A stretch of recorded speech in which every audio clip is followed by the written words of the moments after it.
Assalamualaikum warahmatullahi wabarakatuh. Bismillah, hamdalillah. Wassalatu wassalamu ala rasulillah wa ala alihi wa sahbihi wa mawala. La hawla wa la quwata illa billah, amma ba'd. Segala puji bagi Allah yang telah melimpahkan rahmat, karunia, dan nikmatnya yang banyak sekali. Hanya baginya lah pujian di alam semesta ini. Salawat dan salam atas junjungan Nabi besar Muhammad Sallallahu Alaihi Wasallam beserta keluarga dan para sahabatnya. Insya Allah tentunya kepada kita kaum muslimin dan mukminin yang senantiasa menjalankan sunnahnya. Saudaraku seiman, pada kesempatan yang berbahagia ini saya akan mengambil satu materi yang temanya adalah Islam, agama, fitrah. Jadi menyembah Allah, fitrah. Ya, kita akan lihat di sini. Fitrah menurut Ibnu Katsir mengakui keesaan Allah, condong mengakui keesaan Allah. Ya, itu menurut Ibnu Katsir. Yang kedua, menurut Al-Qurtubi, kesucian jiwa dan rohani, itu fitrah. Islam agama fitrah. Fitrahnya manusia, jiwanya dan rohaninya suci. Fitrahnya manusia condong mengakui keesaan Allah. Menurut At-Tabari, bahwa fitrah manusia kemurnian, keikhlasan. Jadi menurut Ibnu Katsir keesaan. Menurut Al-Qurtubi kesucian jiwa.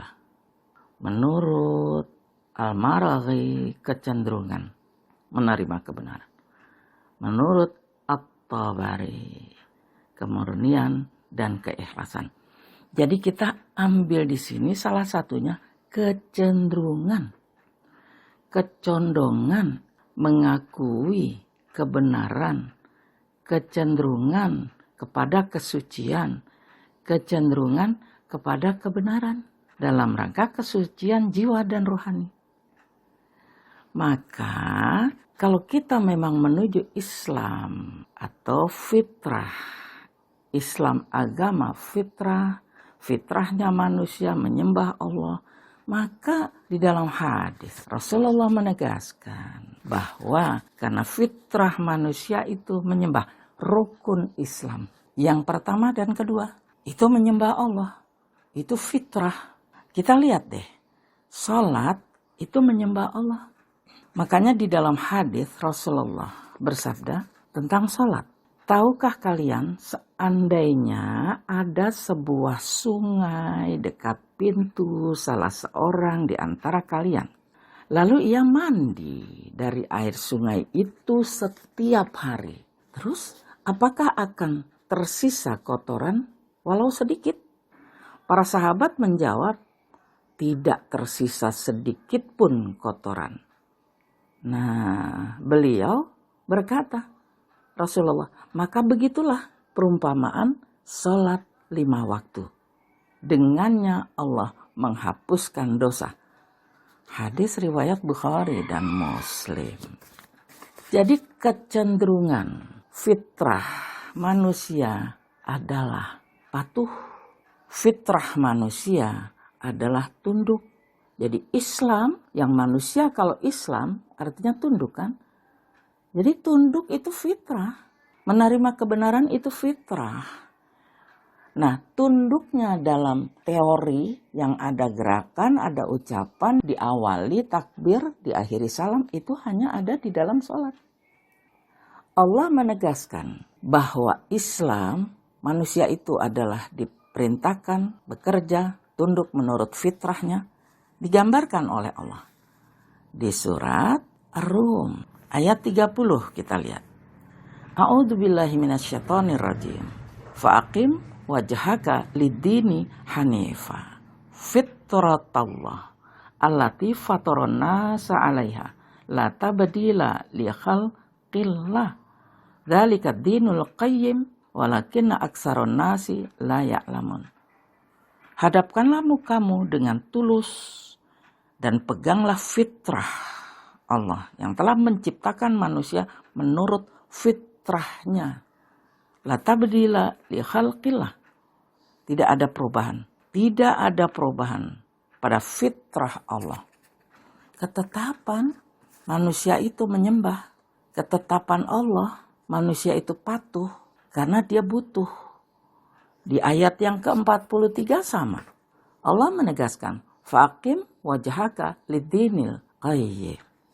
Allah menegaskan, maka hadapkanlah mukamu kepada agama yang betul. Jadi menghadap kepada Allah, menyembah kepada Allah dengan agama yang benar. Penyembahan di sini digambarkan sholat. Karena sholat itu ibarat air lewat di depan rumah, sungai. Apa iya kita bisa kotor? Air ada di sekitar rumah, depan rumah. Lewat air sungai. Tentu tidak akan kotor. Jadi dalam keadaan seperti ini kan kita dihimbau untuk sering-sering bercuci tangan, cuci tangan, cuci tangan. Padahal di Islam kita sudah diajarkan sebelum kita jadi manusia. Kita disuruh Islam tunduk fitrah. Maka sholat itu adalah berwudu. Wudu itu menghilangkan najis. Menghilangkan dari hadas besar dan hadas kecil, bersih. Jadi untuk orang yang menyembah Allah enggak aneh. Disuruh cuci tangan enggak aneh. Karena memang kita setiap hari cuci tangan. 5 kali. Belum ditambah sholat yang lain. Kan kalau sholat berwudu. Itu merupakan rukun berwudu. Jadi sholat itu bersucinya dari hadas besar dan hadas kecil. Berwudu. Berwudu itu dengan air. Karena manusia ini butuh oksigen. Sedangkan oksigen itu adalah air. Maka di sini sholat yang diperintahkan. Untuk fitrah. Untuk tidak menyalahi fitrah. Sholat. Fitrahnya manusia menyembah Allah loh. Fitrahnya manusia contoh soal. Jalan itu ke depan. Bukan mundur. Karena kalau jalan mundur celaka. Karena itu bukan fitrah. Ya. Kalau jalan maju itu fitrah. Nggak celaka. Makanya Allah memberikan kepada manusia agama fitrah. Yaitu Islam. Tunduk dan patuh. Dan beribadah itu perintah. Maka kita diperintahkan untuk beribadah. Surat Az-Zariyat. Wa ma khalaqtul jinna wal insa illa liya'budun. Aku menciptakan jin dan manusia supaya manusia itu menyembah. Menjunjung tinggi. Beribadah. Itu kata Allah. Jadi itu ketetapan Allah. Gak bisa diganggu gugat. Karena itu merupakan harga mati.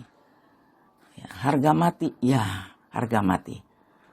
Kalau menyembah Allah itu harga mati, gak bisa negosiasi, gak bisa. Karena itu perintah, wajib beribadah. Dan dalam beribadah Allah menegaskan di surat Al-Bayyinah, wa ma umiru illa liya'budullaha mukhlishina lahuddin. Kan Allah memerintahkan bahwa Dia menciptakan manusia itu untuk beribadah. Dan dalam beribadah itu diperintahkan ikhlas. Padahal mereka hanya diperintahkan untuk mukhlis, membersihkan dalam beribadah. Aqimis shalah wa atuz zakat. Dzalika dinul qayyim. Itulah agama fitrah, agama yang lurus. Beribadah berarti menyembah. Menyembah Allah itu kebutuhan. Surat Az-Zariyat. Nah, terus untuk menyembah Allah sampai kapan? Kita menyembah Allah sampai kapan? Kata Allah di dalam surat Al-Hijr. Kita lihat ayat yang ke-98 dan 99. A'udzu billahi minasyaitonir rajim. Fasabbih bihamdi rabbika wa kum minas sajidin. Wa'bud rabbaka hatta ya'tiyakal yaqin. Bertasbihlah memuji Tuhanmu dan hendaklah kamu menjadi orang-orang yang bersujud. Bersujud patuh, manut. Itu fitrah. Fitrah manusia itu menyembah dan patuh, sujud, mau diatur. Terus sujudnya sampai kapan? Wa'bud rabbaka hatta ya'tiyakal yaqin. Sujud menyembah Allah sampai mati. Sampai kamu menemui ajal. Nah sekarang sujudnya di sini. Apakah sujud itu lambang dari sujud itu sholat? Ya. Karena itu rukun Islam. Rukun Islam yang kedua. Yang pertama dan kedua. Yang pertama 2 kalimat syahadat ada di dalam sholat. Karena sholat itu ibarat sungai. Jadi kita nggak kotor. Jadi maaf ya. Islam itu nggak kotor. Agama bersih. Mukhlis, ikhlas. Karena untuk menyembah Allah dia harus bersuci. Agama Islam, hanya agama Islam. Yang untuk menyembah Allah dia harus bersuci. Hadas kecil harus bersih dari hadas kecil. Apalagi hadas besar. Jadi saya ulangi lagi, untuk cuci tangan nggak aneh buat orang yang menyembah Allah. Memang dia selalu bermain dengan air sampai 5 kali. Itulah Allah. Karena Allah tahu kebutuhan manusia. Fitrahnya manusia Allah tahu. Air, oksigen. Di dalam sholat juga kita ada gerakan-gerakan. Gerakan di dalam sholat itu meditasi yang sempurna. Itu fitrah. Manusia itu harus bergerak hidup. Nggak diem aja, vakum. Kayak patung. Gerak. Makanya sholat yang nggak ada gerakannya, berdiri, nggak ruku, nggak sujud. Itu sholat jenazah. Jadi orang yang nggak sholat seperti jenazah, mayat. Jadi sholat ini fitrah manusia menyembah Allah, fitrah manusia menerima kebenaran, fitrah manusia menuju kesucian. Itu fitrah. Jadi dia harus tunduk. Karena tunduk itu perintah yang pertama merupakan rukun Islam adalah sholat. Sholat itu apa sih? Kita baca. Tidak ada sholat kalau nggak ada Fatihah. Sholat itu Al-Fatihah. Untuk menyembah Allah itu Allah juga yang memberitahu. Surat Al-Fatihah itu yang rukun. Yang lain sunnah. Jadi kalau orang gak sholat dengan alasan apa? Saudaraku seiman, kenapa kamu gak sholat? Saya gak bisa. Gak bisa. Baca Al-Fatihah doang gak bisa. Ya kan setiap hari tuh terus berkumandang di masjid. Sholat. Isya, maghrib, subuh, itu kan Al-Fatihah yang dikumandangkan. Kalau nggak bisa, bukan nggak bisa. Nggak mau.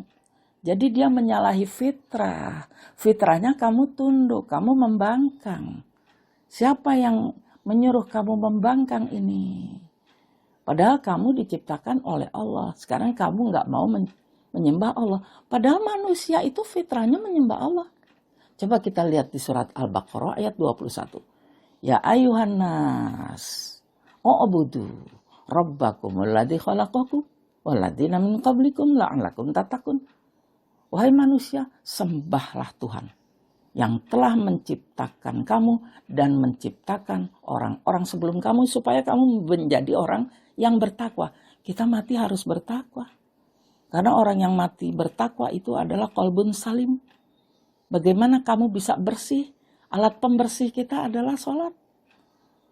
Dibersihkan lagi, daftar ulang. Wa ana minal muslimin. Daftar lagi terus, daftar ulang lagi. Iyyaka na'budu wa iyyaka nasta'in. Fitrah. Kembali ke fitrah. Kita lihat lagi di dalam sholat itu kita baca Al-Fatihah. Sedangkan Al-Fatihah itu 7 ayat yang diulang-ulang. Dari 7 ayat itu 4 ayat. Isinya pujian. Bismillahirrahmanirrahim. Alhamdulillahirrabbilalamin. Ar-Rahmanirrahim. Malik yaumiddin. Setelah 4 ayat pujian, maka di ayat yang kelima Iyyaka na'budu wa iyyaka nasta'in. Janji, ikrar, bersumpah, iyyaka na'budu wa iyyaka, hanya kepada-Mulah kami menyembah. Hanya kepada-Mulah kami mohon pertolongan.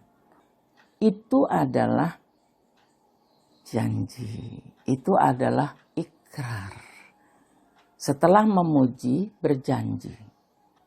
Ya setelah berjanji, apa yang diinginkan? Karena Allah yang kita sembah, Allah yang tempat kita mohon pertolongan, minta tolongnya apa? Apa yang kamu minta tolong setiap hari? 17 kali yang sholat fardu. Yang kita minta tolong adalah ihdinas siratal mustaqim. Antarkan, tunjukkan. Kalau tunjukkan gitu bisa kesasar. Bu, saya mau bertanya ya, di mana rumahnya si A? Terus kita jawab, di rumahnya si A itu di sana. Nah, dari sini lurus belok kiri. Habis belok kiri, ibu lihat ada sebelah kanan yang rumahnya catnya putih. Ibu lurus saja. Itu namanya ditunjuki. Tunjukkanlah kami menuju jalan surga. Diperhalus bukan ditunjuki. Antarkan. Antarkan. Diantar berarti kalau kita nanya sama seseorang, maaf ya, coba tahu mau tanya rumahnya si Fulan di mana? Oh, ibu mau ke rumah si Fulan? Iya, nanti saya antarkan. Kalau cuma ditunjuki bisa nyasar. Tapi kalau diantar, ya udah nanti saya antar. Wong saya mau ke sana juga kok. Saya tetangganya. Nah, kita minta ihdinas siratal mustaqim. Kita minta supaya Allah mengantarkan, tolong ya Allah antarkan. Bagaimana caranya ini? Diantarkan oleh Allah menuju ke surga. Ihdinas siratal mustaqim, menuju jalan yang lurus yaitu surga. Karena bapak kita, ibu kita asalnya dari sana loh, saudaraku seiman. Karena kesalahan terusir ke dunia. Kita harus kembali lagi ke surga. Kampung kita di surga. Untuk ke surga kita harus minta sama Allah, caranya gimana ya Allah? Ihdinas siratal mustaqim. Dijawab sama Allah. Ya, dijawab sama Allah. Kan kita udah hafal semua. Allah menjawab. Wa ani'buduni hadza siratul mustaqim. Wa ani'buduni hadza siratul mustaqim. Kalau kamu minta masuk dalam ke surga, aku antarkan. Hendaklah kamu menyembah aku. Menyembah aku, wa ani'buduni. Menyembah aku. Hadza siratul mustaqim. Itulah jalan yang menuju surga. Menuju surga berarti harus bertauhid. Menuju surga berarti harus kita menyembah Allah. Satu, bukan dua. Jangan musyrik, jangan menyekutukan. Ya, itu menyembah Allah. Jadi orang yang bertauhid, orang yang berkelas. Orang yang berkelas, orang yang cerdas. Orang yang berkelas, orang yang cerdas. Itulah menyembah Allah. Ya.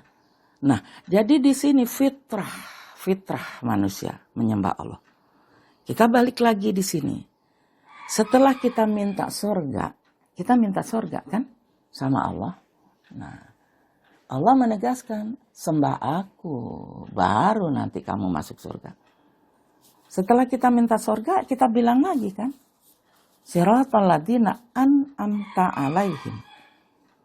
Kita minta supaya kita termasuk orang-orang yang diberi nikmat, berkelas, sejajar dengan orang-orang yang telah engkau beri nikmat. Tolong, kumpulkan. Dijawab lagi sama Allah. Surat An-Nisa ayat 68. Walahadainahum siratam mustaqimah. Kata Allah, di sini kami tunjukkan mereka ke jalan yang lurus. Kenapa? Karena dia minta. Ihdinas siratal mustaqim. Jawab. Wa ani'buduni hadza siratal mustaqim. Siratal ladzina an'amta alaihim. Oke. Walahadainahum siratal mustaqimah. Kami akan tunjuki mereka ke jalan yang lurus. Begitu. Jadi berarti ada sebab, ada akibat. Sebabnya kita minta, akibatnya ditolong sama Allah. Tapi kita diperintahkan menyembah Allah itu harus ikhlas. Wa ma umiru illa liya'budullaha mukhlishina lahudin, harus ikhlas. Nah, saudaraku seiman, karena Islam agama fitrah, fitrah kita menyembah Allahnya sampai kapan? Sampai mati. Wa'bud rabbaka hatta ya'tiyakal yakin. Sembahlah Tuhanmu sampai mati. Sampai kamu mati rasa, mati ingatan. Walaupun hidup juga udah mati ingatan, ya nggak wajib dong sholat. Ya, biar hidup juga udah mati rasa. Berapa banyak orang mati rasa? Adzan dikumandangkan, cuek. Nah, perjalanan hidup ini, fitrahnya manusia menyembah Allah, maka Allah menegaskan perintahnya di surat Az-Zumar. Ya, surat Az-Zumar Allah menegaskan supaya manusia balillaha wa'bud wakum minasyakirin. Hendaklah mereka menyembah Allah. Itulah orang-orang yang bersyukur. Menyembah Allah perintah. Menyembah Allah fitrah. Balillaha fa'bud wa kum minasyakirin. Karena itu sembahlah Allah saja. Hendaklah engkau termasuk orang yang bersyukur. Bersyukur itu sholat.